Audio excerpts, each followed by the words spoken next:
Hello, hello. It's so great to be here. Hey, Mallory, how's it going? Hi, Julia. Good morning. I am so excited to be here in Philadelphia with all of you.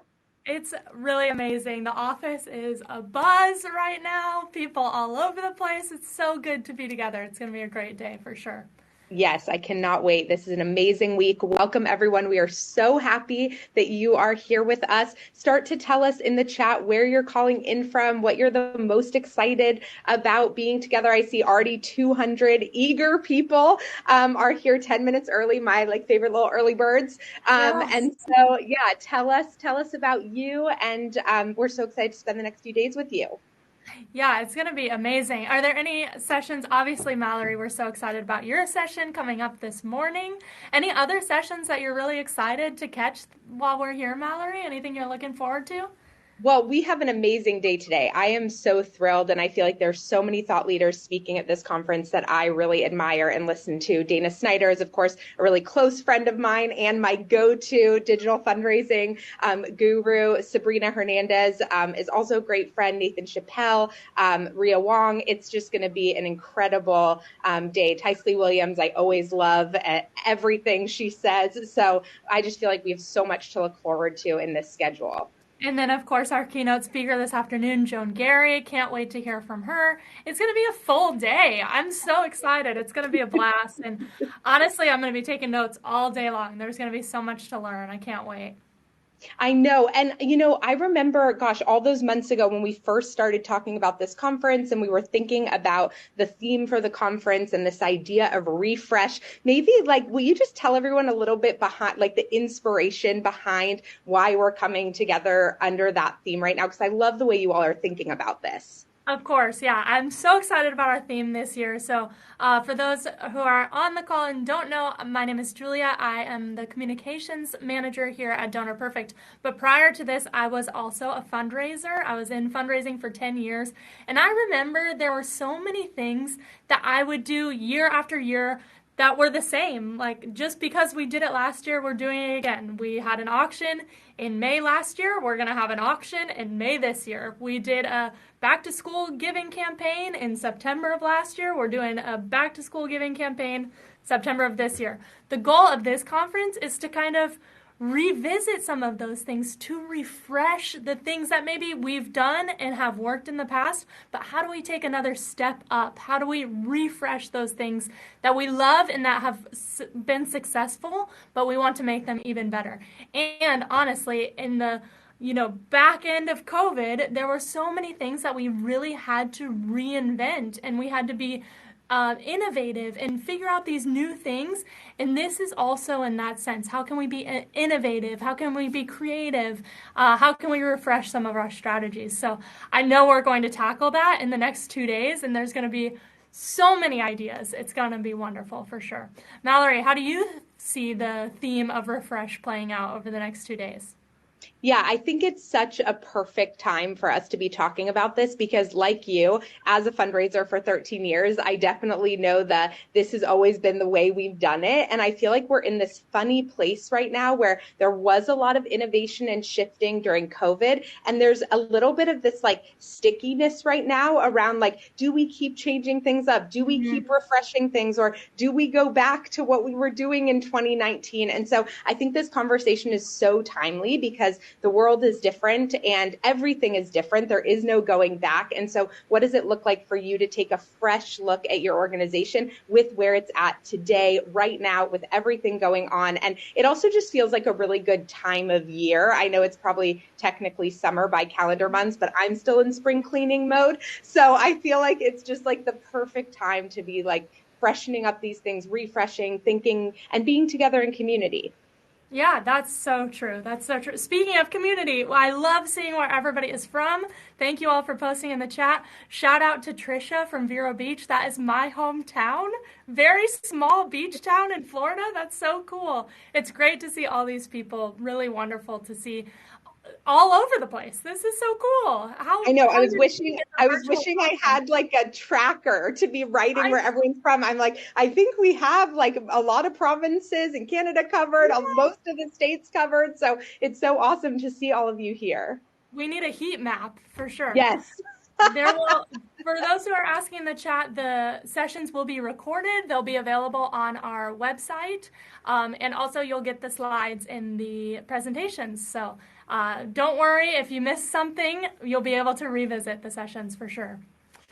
This is so great. So I would love to know in the chat, so those who are joining us now, how long have you been in fundraising? Are you new to the sector? Have you been in fundraising for a long time? Are you here to learn? Are you here to refresh? How long have you been in the sector? Would love to hear that from you all. Oh, and yes, thank you, Lori, for pinning that. That's perfect. Yeah, and if there's anything... Sorry, I was going to ask you, how long have you been in the sector? I have been, gosh, you know what? I'm at one of those ages where I stop counting and I keep using the same amount of years, and then I'm like, wait a second, I've been saying 15 years for like 5 years. So how long can I keep this up? But, honestly, my first interaction with the nonprofit sector was when I was like 10 or 12 years old. I started volunteering at a really young age. Following my undergrad experience, I went full time into the sector and never turned back. So yeah, I'm getting close. I'm coming close to my 20 years inside the sector, and was a frontline fundraiser for 13 years. So definitely, I love this sector. I don't know that I ever thought it was going to be my whole life, but once I started in it, I never wanted to leave. So I love hearing this, such a huge range, which I think is so amazing to see. We have some newbies few months in, and then we have folks who've been here over 20 years, and which is so cool. There's so much to learn from each other too, and I love when folks chime in the chat throughout these sessions, because you all have so much knowledge and wisdom to share with each other. And so I love seeing this huge spread. It's so funny to hear how long you've been in the sector. Man, how different is the sector from the time where you started when you were 12 to now? Oh my gosh. Well, I can't even really compare to when I was, that young. But yeah, gosh, even in the last like 10, 15 years, particularly when it comes to technology, I know over, lunch yesterday, we were talking about some of the early tech I was using, 10, 15 years ago. And it's just amazing to see the resources available to nonprofits today, and the way that can enable just so many things that we only dreamed about 10, 15 years ago. It's so true. I was in fundraising for 10 years, and the things that changed from day one to the end of the 10th year, astronomical. I can't believe all the things that changed. It's really amazing. And honestly, if you think about how much changes in 1 year of fundraising, there's so many trends, so many things to focus on. It's a lot. It's a lot. So we're hoping that this 2-day conference will help you to kind of focus and refresh. It's going to be really wonderful. I can't wait. Yeah, and I think you guys at Donor Perfect have been so smart and thoughtful about curating a schedule that's really intentional and supportive without being totally overwhelming, because you're right. There are so many things constantly being thrown at fundraisers. Do this, do that, do this. And sometimes it can be hard to sort through it all and figure out what to prioritize. And so I love that we're having a conference talking about refreshing, but we're not throwing 150 things at you. And it's to really be able to manage your sort of intentional and strategic ways of looking at innovation in your organization. Yes, I love thinking about innovation in nonprofits. I think sometimes we get so stuck in, man, we got to get our program done, or we got to do this one thing or whatever, and we don't take the time to sit down and think creatively. So very impressed with the many of you that are here today that are ready to think creatively and revisit a lot of the things that you're doing in your strategy. So thank you all so much for being here. It's going to be wonderful. We just have about 1 minute left before anybody want to put in the chat the session that they're most excited about. What are you most looking forward to today? I think it's going to be really great. As Mallory mentioned, I'm really excited about Dana's session. Online fundraising is something that is really necessary in our day and age, and it's definitely required for fundraisers to know how to raise money online. So I'm looking forward to that session for sure. Yeah, there's so much goodness today. It's going to be great for sure. It's going to be an Well, it amazing day. is 10:30, so we want to definitely kick things off. Thank you all so much for being here. My name is Julia Gockenbach. I am the communications manager here at Donor Perfect. Prior to being here, I was a fundraiser, so I was in the weeds with you all, and I know the burdens that you're bringing into this conference. I'm so grateful for each of you who put time aside today to be part of the conversation about refreshing your fundraising. As we spoke about a few minutes ago, we're talking a lot about how to revisit some of the things you've been doing and how to refresh some of that content to make your fundraising new and unique in a new year. So thank you all so much for being here. We're so excited that over 4,000 of you have registered for this event. Over the next 2 days, you're going to hear from thought leaders about things like monthly giving and online fundraising and major gifts. And you'll also hear from Donor Perfect staff about how to use your system to better fundraise, which will be really practical and amazing. It's going to be great. A couple of housekeeping things. All sessions will be recorded, so you'll be able to go back and re-listen to the many, many, many ideas that you hear over the next 2 days. Additionally, in every session, there is an attachment that you'll find. That attachment will be the slides from that session. So if you missed a slide or if it moved too quickly, you can download the slides from that session and you'll be able to revisit. It'll be wonderful. Additionally, each session will have a poll. So if you're interested in hearing more about that session, you can answer the poll at the end and we'll be able to reach out to you. It's going to be a great day. Without further ado, I'd love to hand it over to Mallory. So Mallory is an executive coach, fundraising consultant, and host of the podcast, What the Fundraising, aimed at supporting nonprofit leaders to fundamentally change the way they lead and fundraise. Through her signature framework, the Power Partners Formula, Mallory provides unique tools to help nonprofits fundraise more from foundations, corporate partners, and individuals. As of 2022, she had trained over 60,000 fundraisers using elements of her unique win-win framework, which combines best practices from executive coaching, science-backed behavior design, and fundraising strategy. Mallory has so much information to share with us today and wonderful well of knowledge that she's pulling from. So we're so excited to hear from you. Thank you so much for being here today, Mallory, and over to you. Oh my gosh, thank you, Julia, for the incredibly warm welcome. I am so thrilled to be with all of you today. I am here in Philadelphia at the Donor Perfect offices, and I am just so honored to get to host this conference and to be able to kick off today with you, because as we were talking about, we have so many incredible sessions, incredible speakers, knowledge, practical tips and tools to be talking about today. And I really want to start by framing up the conversation around how you can refresh and innovate and integrate that innovation after this conference as well, because it is so amazing to be able to come together to talk about new ways of doing things, to be thinking critically together about those things. And then sometimes you might notice that after a conference, you go back into the daily grind of everything and we lose track of that inspiration, of that energy, of that refresh. And so the first session today with me, we're going to be talking about how you learn the content over these next 2 days and think about it in a way that you're going to be able to practically integrate into your organization once this amazing 2 days together is over. So let me start off by just introducing myself. If we haven't already met before, it is so nice to meet you. My name is Mallory Erickson. I'm an executive coach and fundraising consultant. I'm the creator of the Power Partners Formula, which is my signature program, and the host of the podcast, What the Fundraising. And most importantly, I am a fierce advocate for the nonprofit sector. If you were on a little early, you heard that I have spent almost now 20 years working exclusively in the nonprofit sector. And I was a frontline fundraiser for 13 years, and I love it. And I believe in this sector's potential. And I also see the different challenges associated with our sector. And that is why I focus on the work that I do today. And I would love to hear from you in the chat too, if this resonates with you, but I actually became an accidental fundraiser.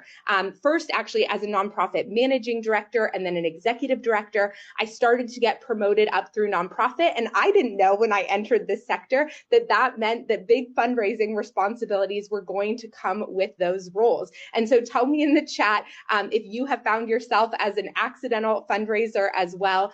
But I had this idea that being a fundraiser was going to be easy. And I don't know why I had this idea, but I thought, oh, I'll never work more than 40 hours a week. I'll have donors come to me. And that was very, very different than the reality. And I call this phase of my life the impact report phase of my life, because the truth of the matter was that I really disliked fundraising. And I felt this incredible pressure to put up this appearance everywhere that I had it all together, right? That I had this amazing group of donors and community and the programs were running smoothly, but every day was a constant hustle. I was so burnt out and overwhelmed all the time. And so if you're coming to this session today, if you're coming to this conference today, feeling that way, I just want to say I have been exactly where you are. And I totally get it. I was prioritizing my nonprofit over my family, my friends. I ended up developing chronic pain. And I really got to a moment in my life where I was like, I cannot keep doing this anymore. A year from now, without having a donor pipeline that I trust, without feeling fundamentally differently about fundraising, I don't know if I can stay in this sector. And I knew I didn't want to leave this sector, so I had to figure out a different way of doing things. I had to refresh. And so for me, unfortunately, there was no Donor Perfect conference focused on refresh at that time. So I ended up going down my own research rabbit hole. I got certified as an executive coach. I got trained in habit and behavior design with Dr. BJ Fogg. I got trained in design thinking. And those frameworks really came together and fundamentally changed the way that I fundraise. And it had a huge impact on the nonprofit that I was leading financially. I grew an organization from $1 million to 3.8 pretty quickly. But more importantly, it changed how I felt about fundraising. And I started to actually love fundraising. And what I built for me first has now become what is my signature program, the Power Partners Formula. And everything that we're going to be talking about today in my session is inspired by that formula. So I'm going to be talking about this idea of refresh and innovation from an executive coaching lens, from a habit and behavior design lens, because it's so important to me that you leave these next 2 days feeling inspired and energized, and that you have the tools to be able to implement them into your nonprofit when you go home. So let's talk about what we are going to be doing today. I'm going to give you sort of a quick welcome and orientation to the day. I am going to talk about why implementing innovation is so hard. Like, why is it so hard to, sometimes we're great at the brainstorm or the idea phase, but the implementation is where we hit a lot of roadblocks and sticking points. So we're going to talk about some of that. We're going to talk about how habits happen. And I'm going to use habits and rituals a little bit interchangeably. We're going to talk about what actually creates a habit. And then I'm going to talk through 5 fundamental habits that are going to help you integrate the innovation, the refreshed ideas that you come up with over these next few days when you go back into your organization. And I'm also going to teach you how to design habits for your team. I'm just going to say, I have so much, I always do this, but I have so much content that I want to share with all of you guys. And so there will be question time at the end, 100%. I'm watching the clock, but I probably won't be able to fully manage the chat the whole time. So I love it. Be in the chat, pump each other up, share feedback. I always go back and read the chat after all of my sessions. So please hang out in the chat. But just know that I'm not necessarily seeing questions in real time in the chat, but we will make sure to get them at the end. Okay, so first of all, why hit the refresh button? If you were here a few minutes early, you heard Julia and I talking about this a little bit. The reality is, in the nonprofit sector, we are often so caught in the doing, right? We are so caught in the hustle from day to day, keeping so many things afloat, having way too many to-dos on our plate. And we need opportunities to be able to step back and hit that refresh button, to think about things critically and differently, to learn, to get creative and think outside the the box. And this is such a great time to be doing this in particular. The last 3 years have been very different in terms of the pandemic and moving out of the pandemic, and that looked different for everyone. And there was a lot of innovation that we saw in the nonprofit sector over the last 3 years. And now a lot of organizations that I'm seeing are sort of in this funny place where they're like, do we go back to some of the things we were doing in 2019, or do we keep the things that we were doing over the last few years? And so this is such a great moment because the world is different, your organization is different. And so we wanted to take this moment to say, what does refreshing your organization look like today? What do you want today and moving forward? And so that's really the inspiration behind this event. And we're going to be talking about this more later, about the impact that a lot of your ability to innovate, to refresh these practices, has to do with the combination of your energy and the actions that you're taking. And we'll talk about what leads to this a little bit later. But today, together with some amazing speakers, Dana Snyder, Rhea Wong, Brian Crimmins and Nathan Chappelle, Tysley Williams, Sabrina Walker Hernandez, you're going to be hearing incredible ideas from different thought leaders in our sector about the different types of energy and action you can be bringing to refreshing your different practices. And then the other tactical support from and the look inside how Donor Perfect's technology can really help you do this is going to be so instrumental. And so that's why we wanted to take this moment and really give you a diversity of ideas and verticals to sort of be looking at inside your fundraising, inside your organization. And throughout all of those different themes, think about the different energy and actions you want to bring to it. Okay. So I am so excited to dive into this part where we are going to talk a little bit about why implementing innovation is so hard. And I just want to say that the reason, I said this at the beginning, but the reason why we're talking about this, which will become a lot more clear in 1 minute when I show you the next slide, is because being together in community like this, learning together, is such an inspiring and motivating and energizing experience. And I want to give you the tools to be able to maintain this and integrate it when you go back into the daily grind of your life inside your nonprofit. So I'm going to be talking about, what I'm going to be talking about in my session is really going to help you as you think through how you implement what you learn in the rest of the session. So it's really like a tone setting for all the great tips you're going to be learning from the incredible thought leaders over the next 2 days. Okay, so let's talk about innovation. So when we innovate, when we change something, when we refresh something, there are typically like two primary phases to that, right? There's the decision-making phase around what we're going to change, what we're going to innovate around, what we're going to refresh. And then there's the implementation phase.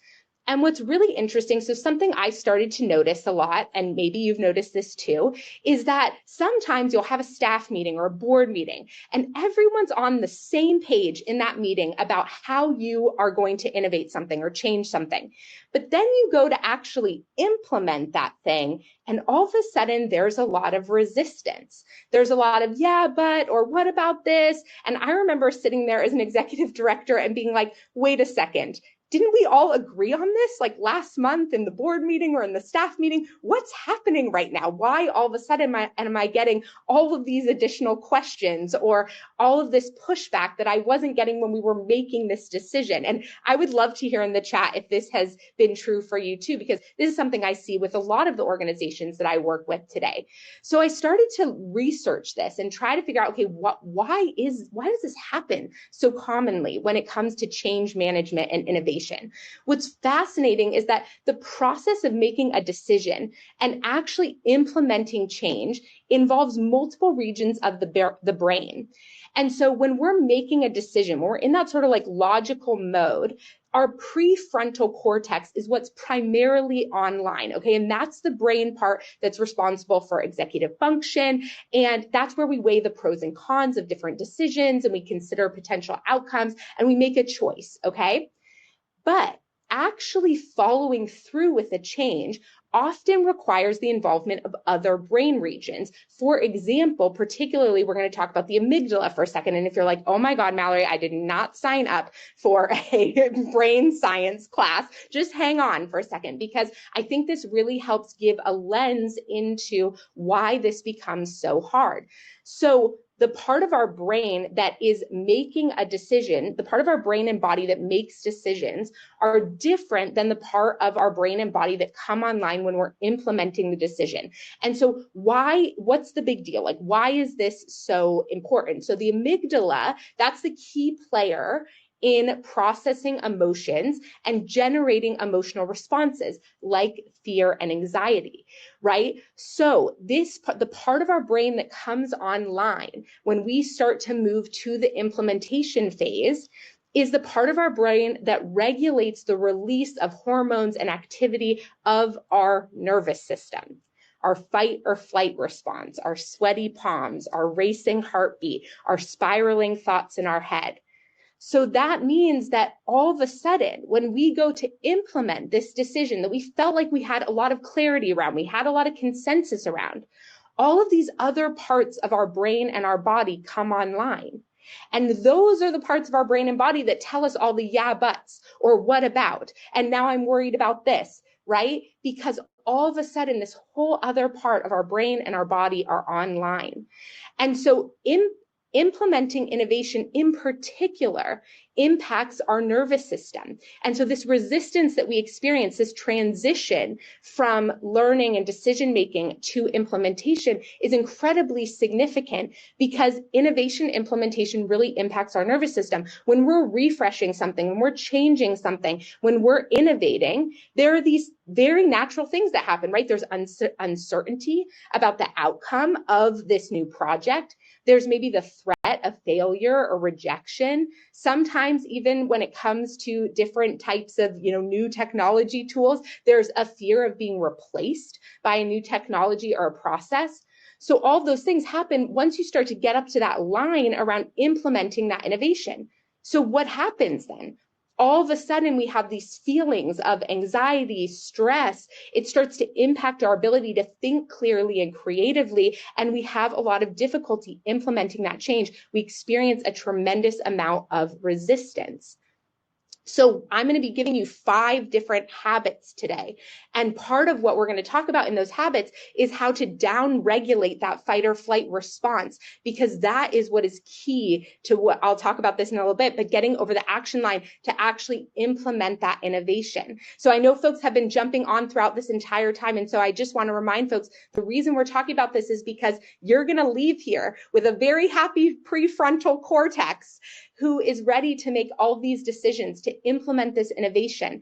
And then these other parts, you're going to go to implement it, and these other parts of your brain and body are going to come online. And I want you to be prepared for that. And I want you to have tools to deal with that when that happens, so that you can keep the energy, the momentum, the ideas that you came up with over these next 2 days and actually be able to integrate and implement them into your process. So before I give you my habits, I want to just lay the foundation of what is a habit. So a habit is a settled or regular tendency or practices, okay? So, but for the purposes of this presentation, we're going to be teaching particularly around designing behavioral habits. So for any action to take place, 3 things need to come together: motivation, ability, and a prompt. Okay, so I'm gonna say that again. For any action to take place, 3 things need to be able to come together: enough motivation, the ability to take the action, and a prompt, right? A prompt, a call to action, a reminder of the thing that you're trying to do. Without one of those 3 things, a behavior cannot happen. No matter how motivated you are to do something. Somebody asked me for $1 million to their nonprofit. They could have given me the best pitch in the entire world. I could be crying. I could be so emotionally invested. I could have never cared about anything more in my entire life. But if they tell me all they need is $1 million, my motivation can be at the very, very top, but I cannot give $1 million. And so we always want to be thinking about, do we have enough motivation? Do we have the ability to take the action? And are we being prompted to take the action? So I'm going to be giving you some of my favorite habits and rituals to implement innovation, but I want you to understand if you want to design some of these yourself, what you want to be focused on. So when you start to think about new habits or new behaviors for your team, things you're leaving this conference with that you're like, okay, we're going to start doing this on Monday. One of the first things to start to think about is that you want to make the action as easy as possible to do. So the first thing is what you're asking people to do. The first step, BJ Fogg talks about this in terms of tiny habits. The first step in the process, you want to make the action as easy as possible to do so that people get over that action line. That's always the first step. Actually, the first step is to make sure there's a prompt, right? Because if you don't ask people to actually take that action and then you're like, why didn't people do that? Okay, first thing, did you ask them to do that thing? Okay, so first of all, make sure there's a prompt. Second thing is to make sure, did you make that action easy enough to do that people can actually take the action? But then if people still aren't getting over the action line, you're pumped up about this new monthly giving program, you felt like the whole team was on board, but all of a sudden people aren't taking the actions that you thought they were going to take. You're asking them to take, and you're sure it's easy. It's just, they just have to click that button and enter their name or something like that. Then the next thing you need to look at is motivation. And motivation is where it gets a little bit tricky, because motivation in Dr. Fogg's model is the relationship between hope and fear. So hope drives our motivation up and fear drives our motivation down. And so before, when I talked about why do we experience such different things when we are thinking about innovation versus when we're implementing innovation, is really related to this, right? When we are often making decisions about things, we are in a really hopeful state of mind. And so we're using that prefrontal cortex. When we go to actually implement that decision, we start to have a lot more fear and discomfort around something. And so that is what activates our nervous system. So I'm going to give you 5 different habits to help you deal with that resistance when it happens. And you'll see in each of these habits how I'm using the Fogg behavior model to really design to help you be able to integrate these when you go back. Take a quick sip of water. Okay, so this might seem incredibly basic, what I'm about to explain to you, but I actually find that in this sector, it is not something that we do very frequently, particularly for ourselves. So habit number 1 is to acknowledge and validate feelings. So you might leave this conference and you might be so pumped up about something that you hear. And you go back to your team and you are jazzed and you are going over it with everybody on your team. And one of your staff members is having a lot of anxiety or stress around it. Sometimes we kind of bulldoze over that. We're like, no, it's going to be so great. Trust me, it's going to save so much of your time. And you've been complaining about this other thing and it's going to take that away from you. But what actually really helps people feel more safe, be more open to change and refresh, is to have their feelings acknowledged and validated.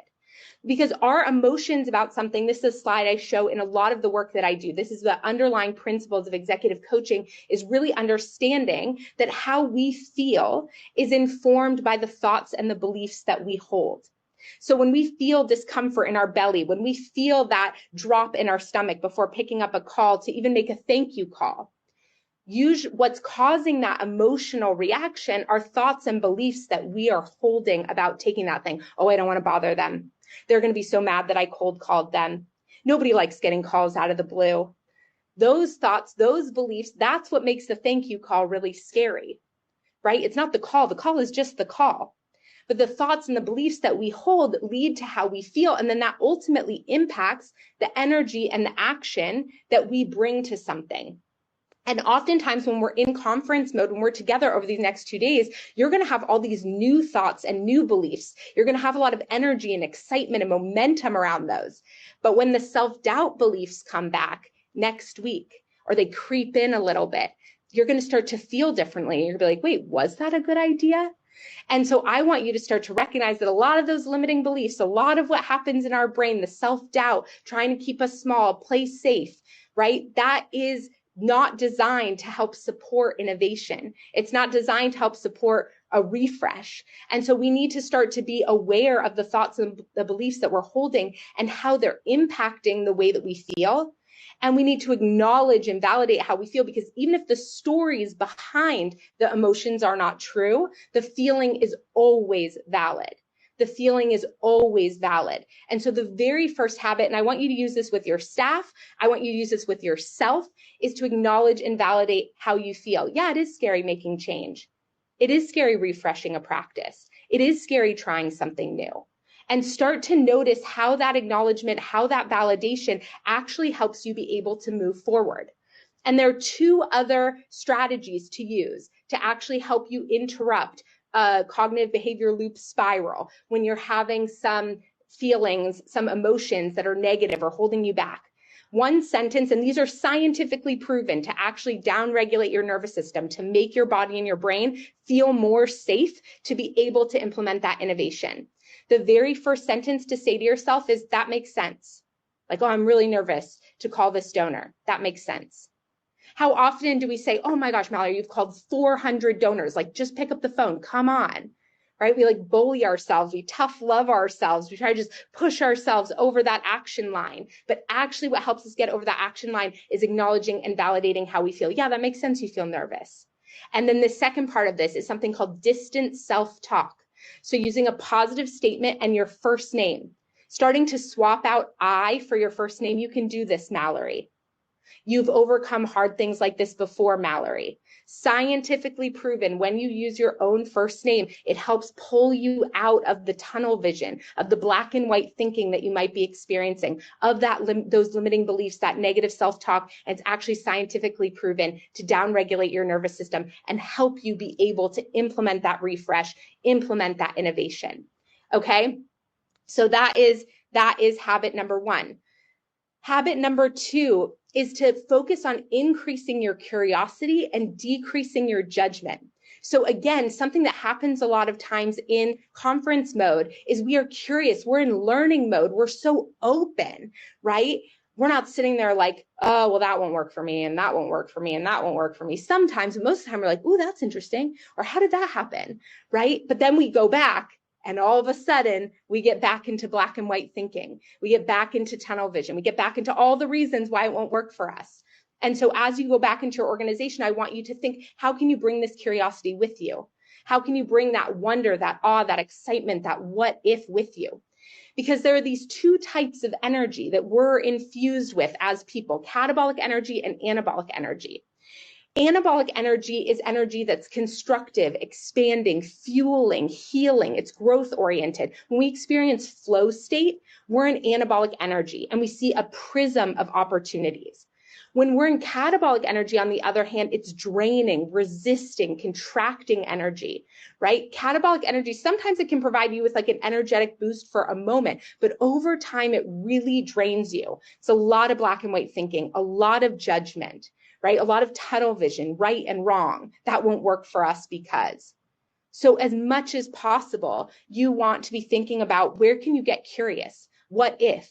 What might happen when? Remember, increasing hope increases motivation. So where can you swap out some of your judgment for curiosity? And you guys will get, the slides and everything for this, but I want you to think about and do maybe a reflection for yourself at some point, maybe at the end of this conference, as you're thinking about integrating all these things, what catabolic energy feels like in your body, what anabolic energy feels like in your body, and start to notice when they show up and play with that idea of increasing that curiosity. See what happens. See what happens when you said, what if, or what might be possible if, instead of being caught in more of that judgment. And I just want to say, like, awareness of this energy, it gives us so much important information, right? The goal is not to say, oh my gosh, there I am in catabolic energy again. That always happens to me. I'm so bad at this. I'm thinking negatively all the time. So much black and white thinking. No, it's information saying, ooh, there it is again. There that judgment came. I wonder what caused that. I wonder what it would look like to be a little bit less judgmental around that. What would it sound like to be curious instead of judgmental there? right? So just use it. It's knowledge, it's awareness, it's an entry point to learn more about yourself, to learn more about the thoughts and the beliefs that are behind why you're feeling the way that you're feeling about some type of innovation or some type of refresh that you're talking about. Okay, habit number 3, continuous improvement, not perfection. So nothing kills innovation like perfectionism. And I think sometimes when we get to hear the amazing work of thought leaders and we see case studies about what other nonprofits have done, or even we hear things, we jump straight to like the end. Well, this nonprofit was able to do blah, blah, blah, blah, blah. And what we're not seeing is the entire journey of getting there. And so we get in this perfectionist mindset, like our insides are supposed to look like somebody else's outsides. And it actually stops our ability to refresh right in its tracks. It stops the innovation right in its tracks. Perfectionism leads us to a fear of failure, right? We're so focused on achieving perfection that we become afraid of making any mistakes, right? And this fear leads to a reluctance of trying new things, experimenting, taking risks, all of which are essential components of innovation and refreshing your nonprofit. And if you're like, ooh, Mallory, this little bit of a gut punch for 11 a.m. in the morning, I just want to say, like, I am a recovering perfectionist. I totally understand that this is a process, but I want you to start to realize that you can't take these ideas and expect perfection from yourself, from your staff. And I also want to say, if you are expecting perfection from yourself, you are likely also expecting it from your staff.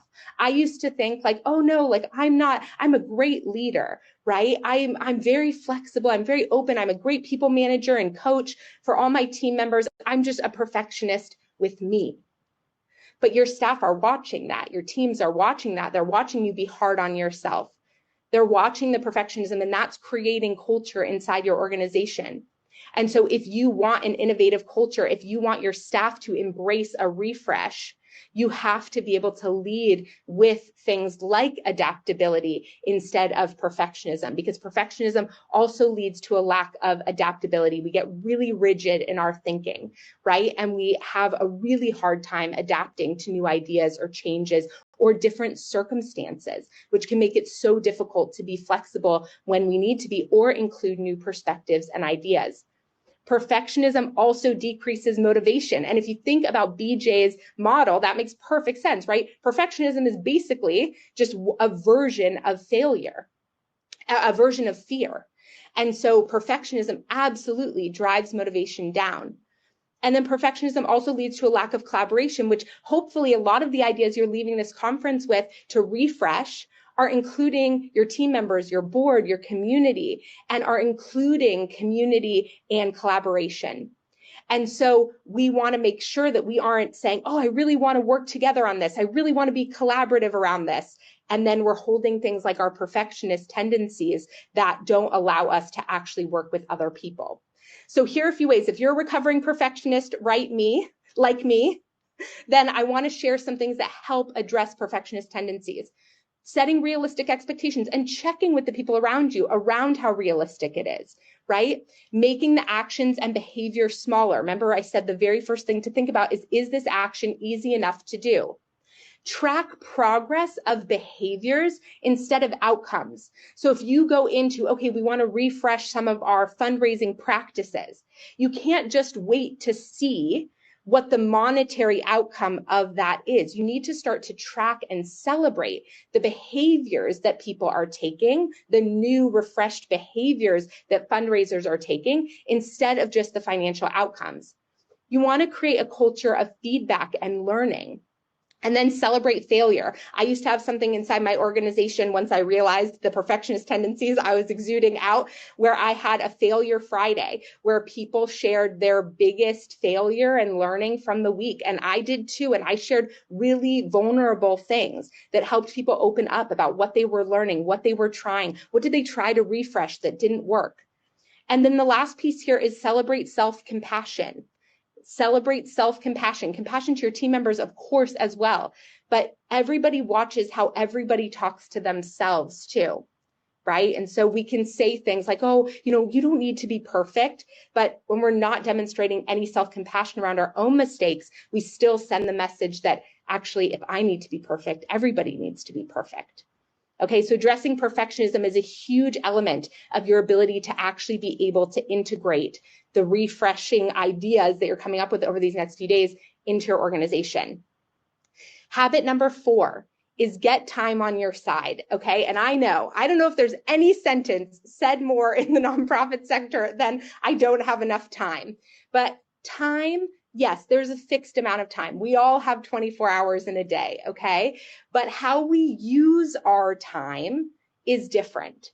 And there's a huge difference between just having enough time and being optimized and productive with our time. So I want to teach you 3 time optimization habits to help you integrate the innovative ideas that you're learning today as well. So the first one you have probably heard of before in some way, which is time blocking. So giving yourself enough time, putting time on your calendar to do the specific tasks and things that you typically don't have time to do, right? Because you get all these meetings booked on your calendar, or you end up checking your email 45 times a day. And so putting blocks on your calendar for deep thinking time or your fundraising time, and I have some ways that I talk about tailoring the fundraising time in particular, but really putting those blocks on your calendar and sticking to them, right? Because when we break those commitments to ourselves, when we override our working time blocks with meetings every single week, then we don't actually trust that we're going to give ourselves the time that we need to do those things. The other thing is buffer time. So I explained how you use different parts of your brain when you are moving from, thinking about decision making to actually implementation. So this is part of why buffer time is so important. Different parts of our brain come online during different activities. And so when we run from a strategy session into a donor meeting with no buffer time in the middle, we're like expecting our brain and our body to switch modes without any actual transition time in the middle. So buffer time, have 50-minute meetings instead of 60-minute meetings, or 25-minute meetings instead of 30-minute meetings. Give yourself buffers so your energy, your brain, your body can actually transition between the different activities that you are expecting yourself to do.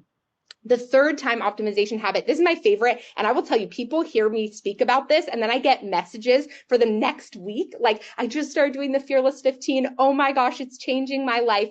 So the Fearless 15 is the idea of spending the first 15 minutes of every single day doing 2 to 5 minute tasks that scare you. So I shared a little bit about what fear does to our brains and our hormones and all of those things, right? So what we do inside Power Partners and in all of my work is we spend the first 15 minutes of the day doing 2 to 5 minute tasks that are activating, right? Clicking send on that donor email, clicking submit on that grant application, because there's a lot of language around, be a fearless fundraiser. You don't need to be fearless all the time. I'm not fearless all the time. Nobody's fearless all the time. You just need to have moments of fearlessness. And if you know, okay, I'm going to do those scary tasks, those things that make my stomach drop, the first 15 minutes of your day, first of all, it clears a heck of a lot of catabolic energy out of you. For the rest of your day, you get to operate with a lot more anabolic energy, but then you also know it's contained, right? And I hear a lot of people say, it's so helpful because then something happens that like makes me feel really uncomfortable. And I put on my Fearless 15 for the next day. I know I'm going to address it. I know I'm going to address it the next day, but I don't have to worry about it and have it weighing on me all day long. Okay. So yeah, Fearless 15 is spend the first 15 minutes of every day on 2 to 5 minute tasks that evoke fear. And when you have awareness around your emotions and your thoughts and your beliefs, when you have this lens, this is why it's such good information that can really help you identify the activities that might be triggering fear and actually be able to build community around them and rituals around them. Okay. The last habit around integrating your innovation and refresh is to prioritize connection and celebration. So our nervous system can downregulate when we experience genuine and safe connection. And habits are cemented when we celebrate the behavior that we're taking instead of the outcome, right? So think about, I have a 3.5-year-old. I think about teaching her how to brush her teeth. right? I don't just celebrate her brushing her teeth every 6 months when we go to the dentist, right? I celebrate her brushing her teeth every day when she brushes her teeth. Oh, good job. Oh, I saw you did a better job with the back teeth today, right? Because I want to cement the teeth brushing habit. And I know that once every 6 months at the dentist isn't going to be enough to do that. But we don't really apply this to our fundraising. We're like, oh yeah, we'll celebrate on December 31st when we finish our last fundraising campaign of the year. And by celebrate, what we really mean is maybe we have 5 minutes where we celebrate together, and then the clock starts over and the budget starts over and we're back in go mode, right? A big way to change this, a really big way to embrace innovation, to embrace the ability to refresh, is to start to celebrate the habits, start to celebrate the rituals, okay, instead of just the actions. And come together to practice in behavior change. We call this shine, right? So what this looks like is you identify the actions that you want your team to be taking, or yourself, right? What are the actions? What are the behaviors that you want people to be taking? You're going to think about that. Like when you go into all of these sessions over the next 2 days and you're like, ooh, I really want to implement that idea. Or I loved what Dana talked about regarding blank, blank, blank. And I really want to do what Ria said here about X. I want you to think about, okay, so what does that mean in terms of the actions you want your team to be taking, right? What are the actions? Then I want you to prioritize those actions, because if you hand them a list of 150 things, you are going to have a very overwhelmed team. So I want you to prioritize those actions. And then I want you to decide how you're going to celebrate each time someone does that action, right? Not just the outcome, the action. Okay, use team meetings and check-ins to follow up about different action totals, confirm that shine was given, build community around the behaviors that fundraisers, staff members, yourself are taking. That's what's going to cement innovation and that culture of innovation into your organization, right? That's going to have it be that, not that one-time decision-making prefrontal cortex space, but that's going to be how your brains and your bodies start to feel safe integrating and implementing motivation as well. The other thing I really wanted to say for positional leaders is that there are 3 primary things. There's some really cutting edge research in neuroscience around this right now, but there are 3 really big things that lead to dysregulation and burnout that can stifle innovation inside your nonprofit. And so I wanted to bring those up. The first is a lack of autonomy. The second is injustice. And the third is insufficient resources. And you all, like me, are probably reading this and you're like, oh my gosh, Mallory, did anyone ever say the nonprofit sector? So yes, I understand that everybody, even positional leaders, are oftentimes leading with challenges around these 3 things. It is part of why we have such a challenge with innovation inside this sector. And so I just wanted to transparently talk about this, that we can't go back and say we want to innovate, we want to refresh, and then micromanage and be in perfectionist mode and all of those things. And so take it a tiny piece at a time, right? A tiny piece at a time. That's what BJ Fogg's model can be so helpful around. What's the action that you want people to take? Do they have the ability to take the action? Are they motivated to take the action? Are they being reminded to take that action? And then if you experience resistance to implementation with yourself or your team, like I just want to say that I use this with myself, okay, all the time. Here's some questions to ask yourself. And I shared this at the beginning too. Is there a prompt? Was there a prompt? Was I reminded to do this activity? How can I make the action easier to do? Maybe there's an ability issue there. How can I make the action easier to do? And then how can I increase hope and decrease fear around this action? Okay, there's a lot of resistance here. How can I increase hope for myself, for my team, in order to be able to drive motivation up? So those are some questions. When you go back, you experience that resistance, implementing some of what we're talking about today in all of these sessions, these are the questions to think about around how you really bring them into your organization. Okay, so today in this session, what we talked about is understanding why integrating innovation is hard and how to prepare for it in terms of designing the behaviors that you want people to actually bring back to your organization, or that you want to bring back to your organization. Think about increasing curiosity, decreasing judgment, and cultivating this on your team as well.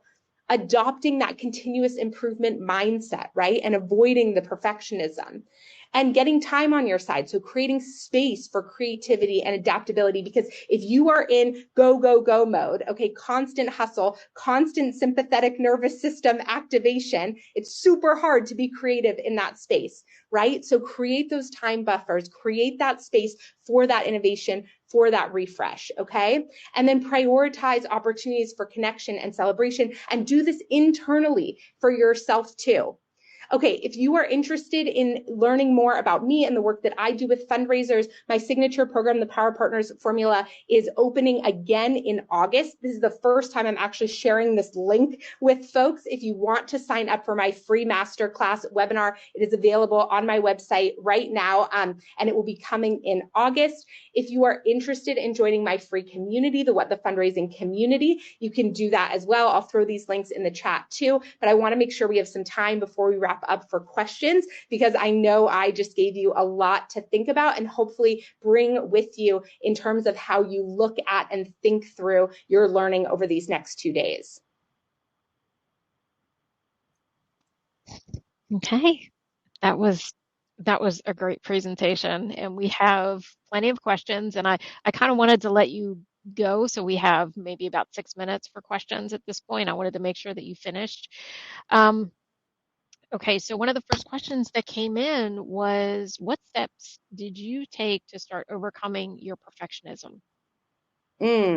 Well, all of the tips that I shared with you in there were definitely strategies that I use. So being more realistic about my expectations of myself, acknowledging and validating how I felt, that I was uncomfortable making mistakes, and being honest with myself about that, having self-compassion, having my own back when I did make a mistake was also huge, right? Because if you're like, okay, Mallory, you can make mistakes, and then you make a mistake and you beat yourself up forever about it, it doesn't really cement that in. So having your own back when you do make a mistake. Sometimes with perfectionism, honestly, we just need to learn that we can survive it. And so we need to take these tiny little moments of trying something new, refresh something, innovate on something a little bit, survive it, and then have your own back in that moment, no matter what happens. And that's how you start to move out of that perfectionist mode. Okay. So Gabby asked, if you are not a leader of a team, how do you make the case to your leaders that perfectionism is not it and we need a refresh? I'm looking for advice on how do I start that conversation? Well, you can blame me and you can say, I went to this session where this woman was talking about the science of implementing innovation, but there's a lot of research to support this. There's a lot of research to support how perfectionism stifles creativity, gets in our way. Like everything I shared with you all is really backed up by research and science. So you could say, I listened to this session where this woman was talking about it. I did some of my own research. Here's some really interesting things I found. I know that you, leader, really care about X, Y, and Z. And I think that the way we're approaching perfectionism around blank is actually getting in the way of what you truly want, which is X. So what if we tried just a little bit, this little thing a little bit different, make the action easy to do, ease them in to trying things like maybe you do one less revision round to start on something you usually revise, a certain amount of times. Like, how can you make that action easier to do and show everybody how they can survive the imperfection, right? Perfectionism is an illusion. Nobody is perfect. So it's just like showing people that they are safe moving through that. Okay. All right. And well, she posted after that, she said, whoa, how do you get board members to be okay with tracking behaviors instead of outcomes? Ooh. So first of all, my first question would be, why does that have to roll up to the board members before you start tracking that? Like that, I would say, can be an internal team thing that you're doing with your staff and celebrating on your staff, because that's going to be part of how you're building culture inside your organization. So I don't think it necessarily needs to be a board conversation. And if you have a board that would push back on that, maybe you don't start with them. The other thing is in all industries other than the nonprofit sector in a very funny way, there is a lot more talk about the relationship between our behaviors and our outcomes, right? The outcomes are the lagging indicators of how we're doing with something. The behaviors that we take are the leading indicators that give us a sense of how we're ultimately going to do, right? All other industries really look at this relationship between leading indicators and lagging indicators. So they should be familiar with that concept. There's also a ton of other research out there around it. But I would also say, like, I don't think it has to happen with the board. Okay. All right. We're going to do one more question, and this is from Tracy. She says, how do you celebrate when the team is a team of one? So, first of all, shine and celebration is absolutely something that needs to be happening inside your head. Okay. So when you take an action that was scary, hard, you make that call to the donor, you click send on that email. I want you to say something positive to yourself in that moment. Okay. Sometimes I write things in whitewash markers on the mirror in my bathroom. Put little motivational post-it notes around your computer. Keep a file on your folder of kind things that donors and community members have said. Open that up when you need it, right? But how we talk to ourselves, the person we hear the most is ourselves. Okay. The person we hear the most is ourselves. And sometimes people are like, wait, you're talking about me talking to myself? Yes, you are talking to yourself. You are talking to yourself all day, every day. The question is not whether or not you talk to yourself. It's what are you saying? So the very first thing around shine, around celebration is what is happening inside your head. Okay. Positive reinforcement. Always. Yep. Okay, so that is all the questions we have. I apologize that we did not get to many more of those. Can they reach out to you? Is Yes, that absolutely. okay? Send me a message. Send me a message through the app over the next 2 days. I will be checking it. You can send me a DM on Instagram or on LinkedIn as well. Absolutely. If you have a question that didn't get answered, hit me up. I am here. I'm spending the next 2 days with all of you, and I'll be in and out of all the other sessions, chatting it up there as well. But please reach out. My Instagram is just Mallory Erickson. I'm putting it. Oh, it should be up on the board as well. And I dropped the link, and then I'll put the What the Fundraising community in the chat as well. You can connect with me through all of those different channels. Probably like you, there are so many ways that we are in touch these days. So please reach out with any questions you didn't get answered. It's been so wonderful to be with all of you. I'm so excited to spend the next 2 days with all of you. And I hope this gives you a lot to think about in terms of how you learn and how you apply your learning over these next 2 days, because there's going to be so much inspiration, so many incredible ideas. It's an unbelievable lineup and tactical tips around how to optimize your Donor Perfect software. So I'm just so thrilled to be able to be in community with all of you. Yes, and we're so excited to have you with us for the next 2 days. This is going to be, as we mentioned earlier, very good days. So we hope to see you in about 10 minutes. We have 3 more sessions lined up on the next half hour. So we'll see you soon.